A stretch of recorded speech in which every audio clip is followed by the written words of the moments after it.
Donc aujourd'hui, vous enseignez donc dans cette université. L'un des domaines sur lesquels vous travaillez le plus, c'est l'intelligence artificielle. Correct. C'est cela, oui. Absolument. Alors, parlez-nous un peu de vos différents travaux sur l'intelligence artificielle. Oui. Oui, il y en a beaucoup. En fait, je m'intéresse aux données structurées, dont en fait ce qu'on appelle les réseaux de connaissances, ou graphes de connaissances. Et l'avantage de cette façon de représenter les données, c'est qu'on peut vraiment apprendre des modèles que les êtres humains peuvent en fait comprendre. Donc on pense au réseau neuronal Deep Learning, c'est le mot-clé dans ce domaine.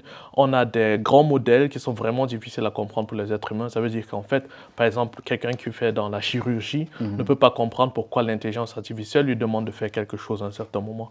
Et ce que j'essaie de faire, c'est de créer des modèles qui sont tels qu'on puisse les comprendre, donc que le modèle puisse en fait utiliser une langue naturelle, le français, l'anglais, pour expliquer pourquoi en fait le modèle veut que le chirurgien fasse quelque chose. Ça rend donc la collaboration entre les humains et les machines beaucoup plus simple, beaucoup plus facile. Alors, et cette intelligence artificielle sur laquelle vous travaillez, les applications, c'est dans quel domaine? En fait, dans tous les domaines, il y a beaucoup de données. Ça commence au moteur de recherche, ça va dans l'industrie 4.0, dans la biologie, la mécanique et ainsi de suite. Donc, tout endroit, on a des données structurées. Là, on peut utiliser nos algorithmes. Et donc, vous travaillez sur, pour ainsi dire, du big data, c'est cela ou bien Oui, bien sûr. Le genre de données qu'on a généralement, c'est des gigabytes. On peut aller jusqu'aux hexabytes de données.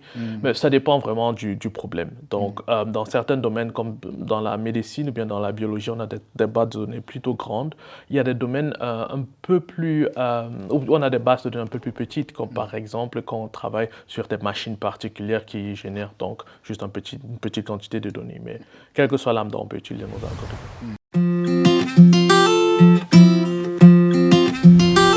Bonjour, vous avez aimé la saison 1 de votre émission Autant le dire spécial Diaspora, vous allez adorer la saison 2. Vous êtes chef d'entreprise, universitaire, entrepreneur, avocat, médecin, sportif. Vous êtes d'origine camerounaise et vivez en France, en Suisse, en Belgique, en Allemagne, en Italie, en Espagne et un peu partout en Europe. L'équipe de Naya TV vient à votre rencontre en décembre 2022. Parlez-nous de vous, racontez-nous votre trajectoire et inspirez la jeunesse camerounaise. Inscrivez-vous et retrouvons-nous bientôt.